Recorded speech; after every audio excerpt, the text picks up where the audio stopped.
Hello, my name is Senna, and I'm a medical student working with Wisconsin Voices for Recovery to bring you Saturday Night Chat. Saturday Night Chat is a monthly chat that creates a space for people to share their recovery journey and to show people in and seeking recovery that they are not alone and that recovery is possible. Today we'll be hearing from Lynette. How are you doing today, Lynette? I'm good. How are you? I'm doing well. I just wanted to start off with first asking you to just tell us a little bit about yourself, maybe where you're from, where you grow up, what you do for a living, anything you feel like sharing with us today. Okay. So I grew up in West Dallas, with my mom, dad, brother, and sister. My brother and sister are both older than me, so I'm the youngest. They're quite a bit older. My brother's 8 years older. My sister's 6.5 years older. My mom didn't think she could have more kids, and I surprised everybody. And I let her pay for that her whole life. I was always the black sheep. So, um, we grew up in West Dallas. I was raised Catholic, went to Catholic grade school in West Dallas, until eighth grade. And then from ninth to 12th grade, the high school years, I went to a public school for the first time. Um, yeah, and then I don't know what else you asked in those questions. I'm sorry. I forgot already. Yeah, just where you're from, where you grew up, maybe what you do now for a living, Yeah. or just how So you spend your now, days. currently, right now, I'm a reentry specialist. Um, I guess I'll explain how I got here. And then we'll probably backtrack a little bit when I talk more about recovery. But I went back to school very late in life. I went back to school at 46 with for human services, and then I also was getting my SACIT certification, my AOTA certification. My goal was to be a SACIT, get a SACIT, and be a substance abuse counselor. That's what I really went back to school solely for. And I didn't find out until like probably less than 2 months from graduation that because of my criminal background, I probably would not be able to get my SACIT.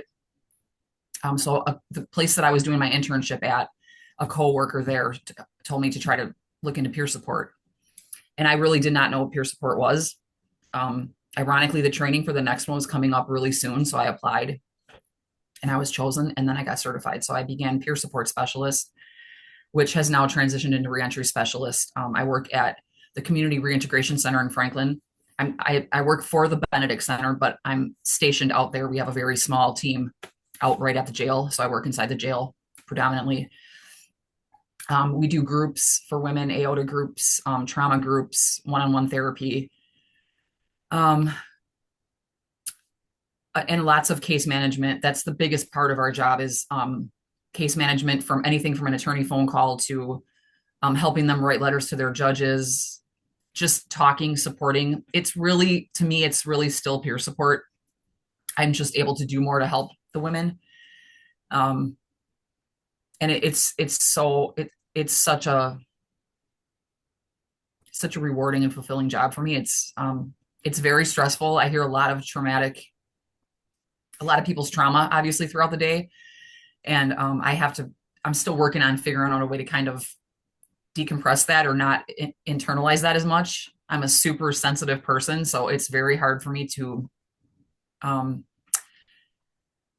I don't want to say that I take it on, but it's really hard for me to not get emotional with, like, I don't get emotional with the client, but I don't know how to explain what I'm trying to say. It's just very hard to not let it pull at my heartstrings. And I know that some therapists are able to kind of, you have to do something to keep your own sanity. I get that, but that's just been really a big struggle for me. So that's probably, but other than that, the job is rewarding. I feel like I don't make a lot of money, but I get paid in other ways. Super humbling. Because I do have a criminal background. I've been incarcerated multiple times. So when I get to drive in every morning and drive out on my own accord, I don't take that lightly. Like it's it's surreal still to me, and I've been doing it for almost a year. Just the jail job I've been doing for almost a year, so it's very humbling and very. It just keeps me grounded in the fact that I didn't have to be here. Like I was kept alive for a reason through my substance use. So I really feel like by all rights I should probably be dead. I'm a walking, breathing miracle. I tell people that all the time. So that's what I do now. And as a peer support too, the same thing. I feel like I feel like everything that happened in my life that was negative has a purpose now. And like that was my assignment in life. That might sound silly to some people, but I fully believe that. Just kind of some sick humor. I always say that I did all the field research, so I didn't need to go to school to learn about um, all the things that people struggle with when substance abuse goes along with it. And I do have my SACIT. I finally did get my SACIT um, very recently. It took me almost 2 years just to be predetermined that I was eligible, and like my background didn't matter. Um, and I still am pursuing that, but I really feel like peer support is the best of both worlds, because I get to use my lived experience to share with the women. And I don't share it as often as I did in the beginning of my job. I shared it more often. I felt like I think just because I had never done this type of work, I felt like I had to.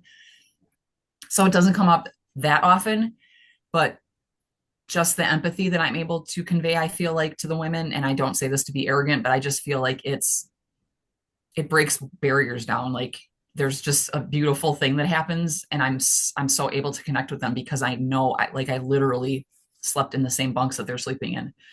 So I just feel like it's like I'm in the perfect place right now. Yeah. It sounds like you derive a lot of meaning from what you do, and I'm glad to hear that, Lynette. Thank you for sharing that with us. Of course. My next question for you is, what did life look like for you prior to recovery? Oh my gosh. So I started um, using drugs in, like I told you guys earlier, I went from a parochial school to a public high school. I was very sheltered as a up until I was 13 in eighth grade. Sheltered to like there was no smoking or drinking or anything like that at the school that I went to, not that I was aware of.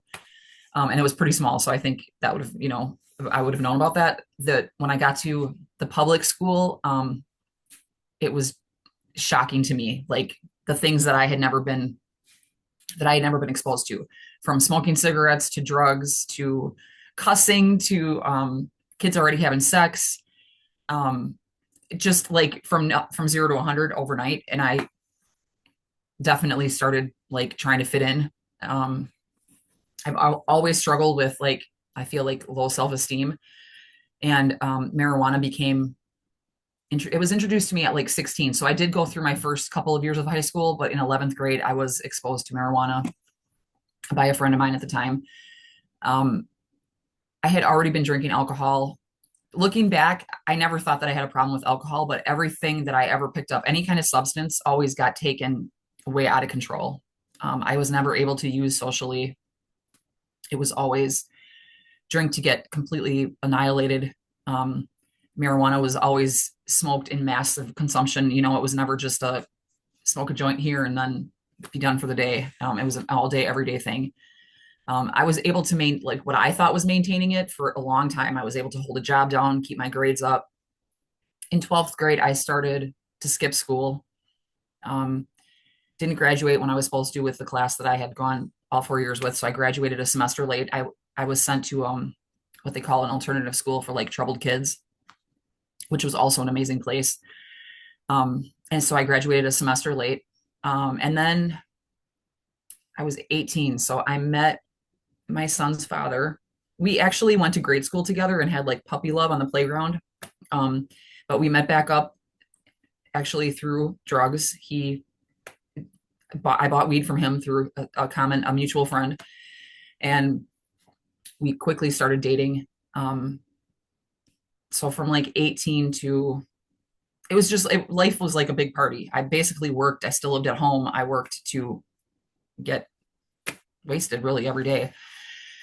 And then when I was 21, I was introduced to cocaine on New Year's Eve, and that quickly became out of control. I remember like 3 months into it, I was already in motels for the weekend, holed up. Just that's all it was cocaine use, and I was terrified. Like I knew that I was in big trouble. Like this was a turn. Like I had already been in trouble, but this was like a on another level. And I remember calling my parents um, in the middle of the night, like 3 a.m. in the middle of the night, and telling them that I needed to come home and tell them something. So I woke them out of bed. My poor, dear, amazing parents have been through so much with me. Um, and I told them what was going on. And my mom was, I'll never forget my mom's face.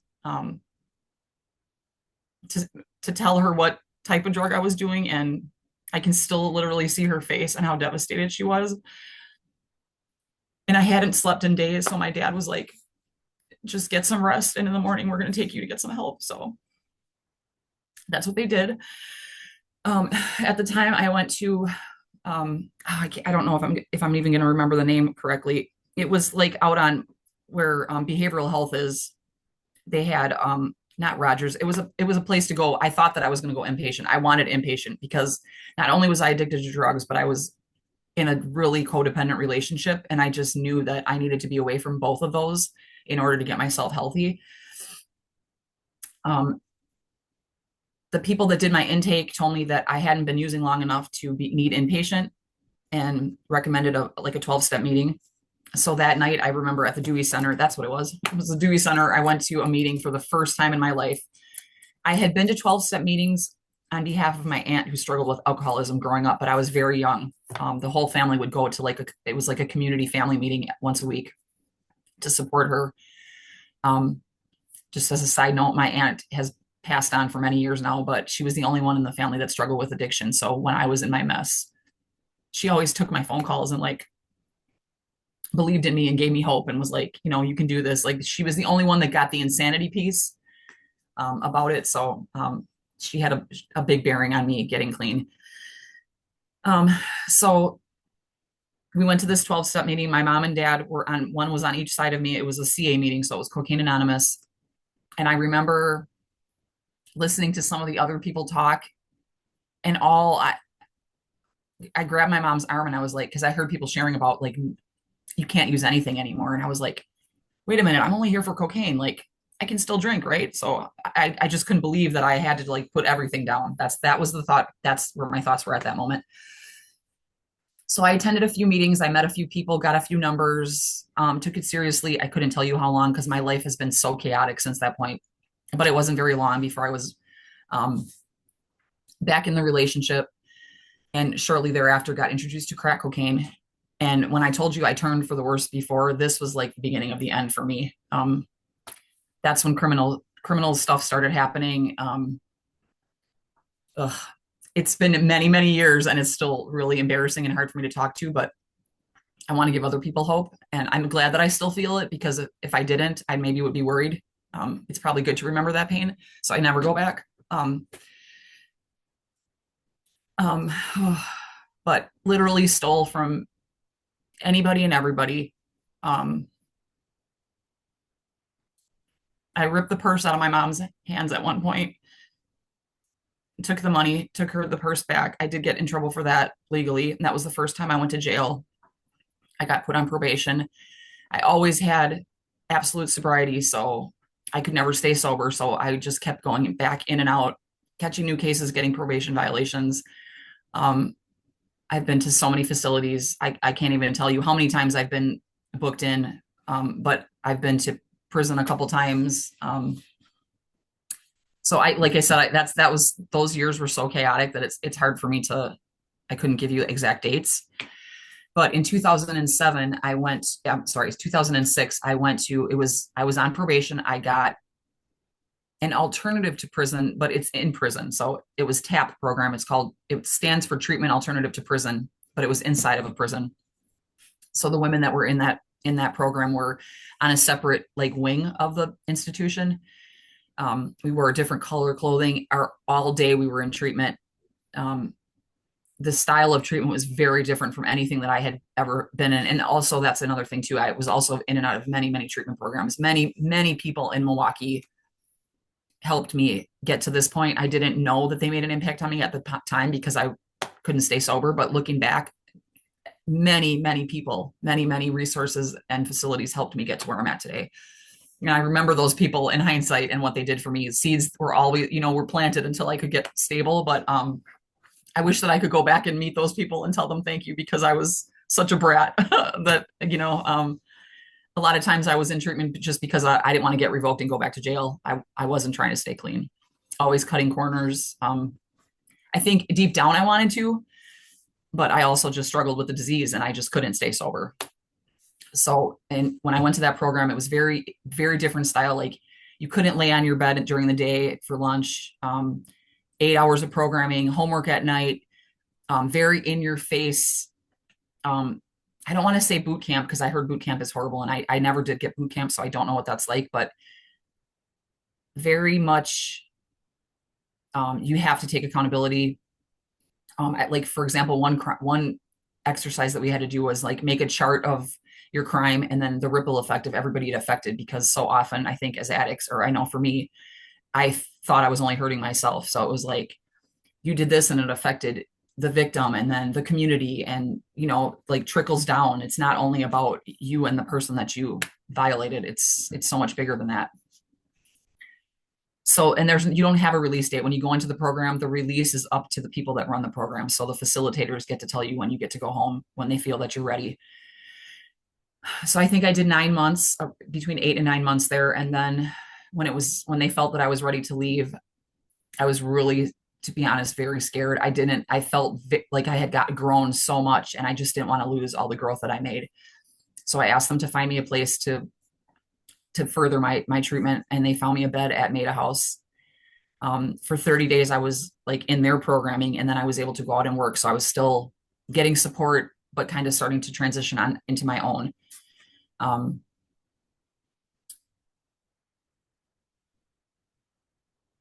Sorry, I lost my train of thought. So I had a good job lined up I think I was there for 4 months.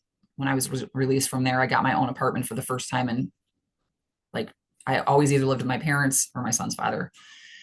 And from then I stayed sober, but and I just recently figured this out. I was very codependent. I was still in the relationship. We never broke up. I was consumed with getting him sober then. Very bitter, very angry. I thought that I was very involved in the 12 steps for the first couple of years, and I feel like I was doing good then. But once I stopped going to meetings, I was like what they call a dry drunk, I feel like. And like I said, still codependent. So I might not have had substances, but I was still addicted to him. And I'm not putting any blame on him either.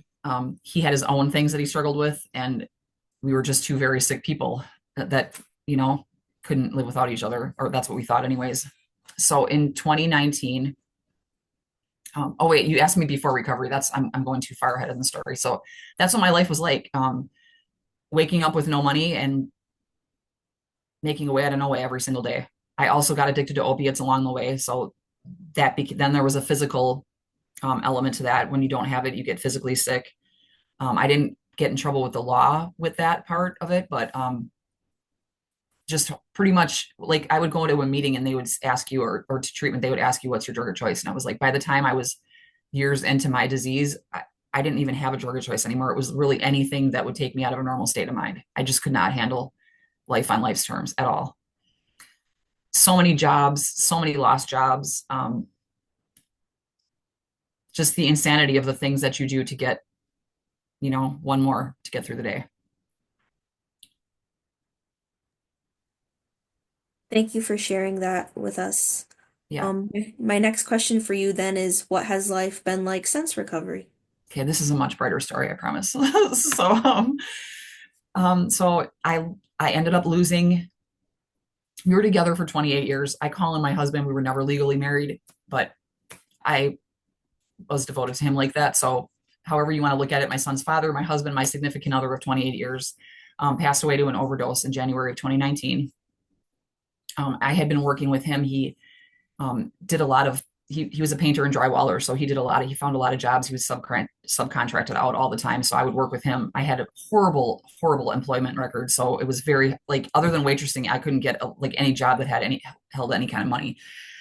So I worked with him a lot. And when he passed away, it was really hard for me to find a job. I pretty much got denied everywhere because of my criminal background. So even state fair, I have the letter just to remind me how hard it was to find a job. Even state fair, like working the state fair, denied me because of my criminal background. So I didn't know what I was going to do. And I was like, well, I always wanted to finish. I had started going to school for human services right after high school, but I was taking many different courses because I wasn't 100% sure what, like, what that meant. Like, so was taking law courses and math courses and just anything to keep me in school. But I didn't earn that many credits at all. So I was like, I might as well go back to school and see if I can work in the field that I know so much about, that my whole life has been dedicated to for the wrong reason. Let me see if I can get my substance abuse counseling license. So I went back in, I enrolled in, I started in August of 2020. It was COVID. So everything was online. I had no skills in technology whatsoever. I didn't know how to do Word. I didn't know how to do any kind of slideshows on PowerPoint. I didn't know anything. I knew how to watch a YouTube video. That's really all I knew. So as the addictive person that I am, school consumed me. I went to school online solely for the first 2 semesters, and it just took over my whole life. I looked up videos on how to figure out things all the time. Like it, and I'm super perfectionist. So spent hours and hours on writing papers and was on the honor roll for my entire time in school, which I know it isn't a big deal to some people, but coming from my background, and I went back at 46 as well. So it was terrifying and empowering all at the same time. It was a really, really beautiful time in my life.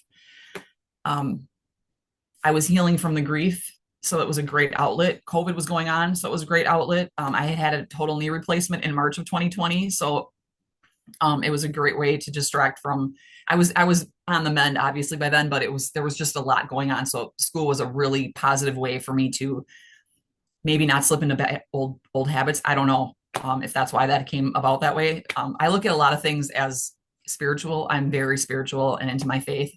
I really believe that my higher power puts everything in place for a reason for me. So I feel like that's why that happened. But fell in love with school, and I had no idea that through the human services program, I was expecting an education. I was not expecting to grow internally so much. I learned so much about myself. Like things that happened when I was a child that might contribute to why I am the way I am now. And having white privilege and learning about other races and learning my biases that I would never admit. And there's still hard conversations, but I'm so grateful that I was able to have the chance to do that. And I didn't die ignorant because I was very ignorant. Such a blessing. School was like the best. If I had a lot of money, I would never stop going to school because I love it. So I graduated with my associate's degree from METC in Human Services and my AOTA certification in December of 2022. I started interning at Benedict Center, which ironically, my probation agent, one of them, sent me there 20 plus years ago. I was a client, and now I got to go back and do an internship. So talk about a spiritual moment. I was on my way to my first day, and I had to pull over because I was just sobbing. Like, this is crazy that I get to go be an intern and help women when I used to walk in the door and ask for help. So it's still really cool to me. So I went there for internship. When I was almost done with my internship is when I told you I found out that I probably couldn't get my SACIT. So a coworker told me, why don't you apply for peer support? And I'm like, I have no idea what peer support is. Training open. I kind of shared this earlier. I was accepted. I took the training, got certified in February of 23. And then I was the first peer support specialist that they hired at the Benedict Center. And it was just, again, just like school, so like the women helped me just as much as I helped them. Such a beautiful experience to be able to spread hope. I tell people all the time, like, if you have breath in your lungs, it is never too late. I am such a late bloomer, if that's what you want to call it. And don't let society tell you anything because of your disease. Don't let your family tell you anything. Like, if you have breath in your lungs, there's always a chance that things will turn around for you. And you are so much more than your disease. I know a lot of people don't think that addiction is a disease. I fully believe that. And it's the only one that gets looked down on. People that have diabetes don't get shunned. There's no stigma attached to it. People extend their hand to help people.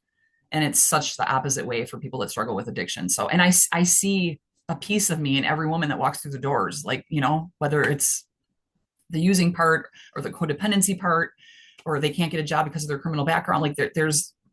It's such a beautiful place. So I did peer support until I took this role on full time as reentry specialist, maybe, um, gosh, I don't know when I started full time, maybe about 8 months ago. I was working at the jail 1 day a week. And they kept they needed that position filled and they kept asking me to apply for it. And I really didn't want to because I didn't want to give up peer support, but I'm grateful that I did. Again, the same thing as when I walked in the doors there, I'm helping women that live in the bunks that I used to stay in, and knowing what they go through on a daily basis in a facility too is such a way for me to connect with them, you know. So that's what my life looks like now. Lots of church. I love to sing. I'm very quirky. I have a lot of anxiety. I struggle with mental health. I have depression, anxiety, and PTSD. And my anxiety and my ADHD is a daily struggle. I struggle really, really bad with that. But that's who I am. I'm super emotional. I cry when I'm happy. I cry when I'm sad. You guys probably already know that. It's just from the few minutes we've had this interview. I cry when I'm angry. And today I'm okay with that. Like, I'm so grateful that I get to feel today because those are all the things that I ran from and covered them up with substances. So, yeah, it's my addiction has been a blessing and a curse. Like, I'm very grateful that I did struggle with that because of what I'm able to do with it now. I'm very into singing. I don't even know if I can sing, but I do it a lot on my own. I'm in a choir. I go to a lot of Christian concerts. Like, I'm an avid Christian, contemporary Christian fan. So 𝗬𝗂𝗧, I don't know if anyone's ever heard of the station, but I'm very into 𝗬𝗂𝗧 and all the artists on there. And that's a huge part of my life. I buy a lot of merchandise there with like inspirational quotes, and I wear those every day. I call it my church merch. I'm not allowed to talk about it at my job, but I make people read about it to give them hope, the women hope, any way I can. I have a 27-year-old son who is the only child I have with Chris, the man that passed away. And he is amazing. He has been through a lot with me. He went through a lot as a child, obviously, and still loves me. We're very, very close. He always wants to hang out with his old mom, and I don't know why, but I'm grateful for that. He lives on his own. He owns his own house. And like, if I didn't remember birthing him, I wouldn't think he was mine because he's so much smarter than I was at his age. But my parents, I'm very involved. My parents are very elderly. So um, my mom, my mom told me the other day that I'm like the only person in her life that she can truly depend on. And I was like, from the things that I did to them, there could be no better thing than anybody could ever say to me. To hear her say that to me means the world to me. So that was probably the best gift that I ever got and ever will get besides my son, was hearing my mom say that. Because, my mom, another thing is my parents were always supportive, especially my mom. And a lot of people don't have that. And I really believe that's a big piece. That's why I love to support women too, because a lot of people give up on them. They've had it. They don't want the addiction around. They don't want the criminality around. They shun them. And I just feel like support is such a huge piece. So that's another reason that I am in recovery. If it wasn't for my mom, I don't know that I would have made it. And her prayers, I really believe her prayers saved my life.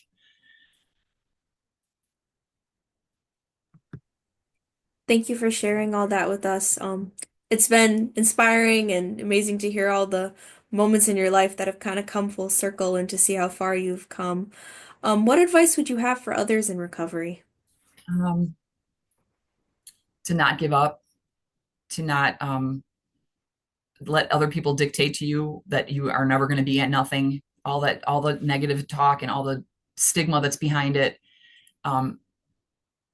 I would say it's very hard to ask for help, and I know that, but keep seeking help, because you cannot do it alone. Like, I don't believe you can. I tried that many, many times, and I don't think it's possible when you struggle with something. So there's so much shame attached to it and guilt that if you're alone trying to do it, I don't think it's possible. So I would just say, keep asking for help. Um, yeah, that's it. Just don't give up on yourself. Don't let anybody tell you that you're less than, because you're not. It doesn't matter how old you are. It's never too late. Believe me, if I can do it. And I know when you're in it, I never thought that I would get sober. Never. I had accepted the fact that I would die at the hands of my disease. And I was like, okay with that because I didn't want to stop using. So I don't say it like, you can do it like it's super easy. I know it's extremely hard, but if you can just take it little bits at a time. Some of those sayings, I know they're cliche, but they're very true. If you can do it one day at a time and just keep putting one foot in front of the other, don't try to do it all at once. Don't worry about the job. Don't worry about quitting cigarettes. If it's a harm reduction style that you need and you stop smoking crack, but you're still drinking alcohol 3 days a week, obviously I'm not promoting that, but like recovery is not the same for everybody. It's not a cookie cutter. I don't believe that. I believe that everybody's walk is different. Um, Community, there's Phoenix program in the community that's not 12 step, but it's just everyone knows everyone's sober and they're there to like have fun, rock climb and have grill outs in the summertime. Look Phoenix up on the internet. They're a great program in Milwaukee. There's many different styles of there's smart. You can do a meeting for 12 steps online with your camera off if you want to, if you don't want to go into a place. So there's many ways. Just support. That's my biggest. Yeah. Thank you for sharing that. And then one other thing I wanted to ask is, what do you wish that others, whether that be family members or the public, knew about people that are either in recovery or about people struggling with substance use disorder? I guess I've said this a million times, but I would say for people that are struggling to other people, give people some grace, have some empathy, treat them like a human being. Nobody wakes up and wants to struggle with addiction. I know that 100%. Nobody wants to wake up and have to feel like something is controlling them. Um, Extend a hand. Don't just sit down and talk to somebody, get to know the person, let them know that they're being heard. I cannot tell you how much listening to someone can do for them. And I know that because that's the biggest part of my job, just letting someone be heard and that you're giving them the time to listen to them and not just disregarding them in their circumstance. I think that's what I would want them to know. Look at them as a human. It could be your brother, it could be your child, it could be your sister, anybody. It doesn't, the disease of addiction does not discriminate. So, and then what was the other piece you kind of asked me to? What was the other part? I'm sorry. What would I want people to know that are struggling with it? Yeah, what do you wish others knew about people that are in recovery or people struggling with substance use? And educate yourself. Like educate yourself on addiction and what it really is, how it changes the brain. I know a lot of people say, they should have just stopped or you should just put it down. And yes, maybe the first couple times that's the case, but if you are an addict and you have the disease of addiction, you can't just put it down. That's not an option. So educate yourself. Stop stigmatizing people that have it. Maybe volunteer at a place like the Benedict Center or somewhere where you can be open to see what it's like and get to know people on a different level and see their struggle, be part of their journey to recovery. Um, and I think people in recovery, the best thing for them to do is to keep like sharing their story, like what you guys do. Wisconsin Voices for Recovery is amazing. Local churches for people that struggle, they can go to for, I don't know. I think community support, that's my biggest thing for on either side of the question. Yeah. Well, thank you so much for sharing all that with us and sharing your words of wisdom and your story. And thank you for participating in Saturday Night Chats. We've learned a lot from you, and we hope that your story can inspire others as well. Thank you. Can I just say one more thing? Of course. So I know everyone's probably wondering why I have Christmas lights up in the middle of February. And I just want to tell you the story behind that since you know my story now. So the last time that I was physically with Chris, my son's father, was in this room in my house. Um, and it was Christmas time because he died in January 11th of 2019. So the last time that he was actually here, we weren't living together at the very end because I couldn't live with him anymore.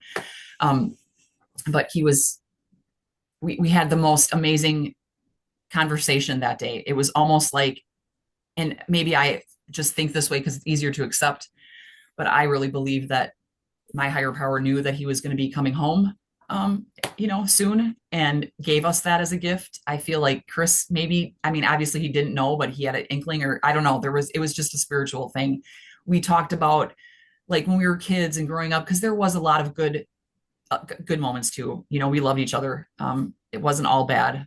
We have a beautiful kid together. There was a lot of good moments, but anyways, he that represents him. So they're not my Christmas lights. They're my Chris lights. They've been up for 6 years since he passed and they will never come down unless I move.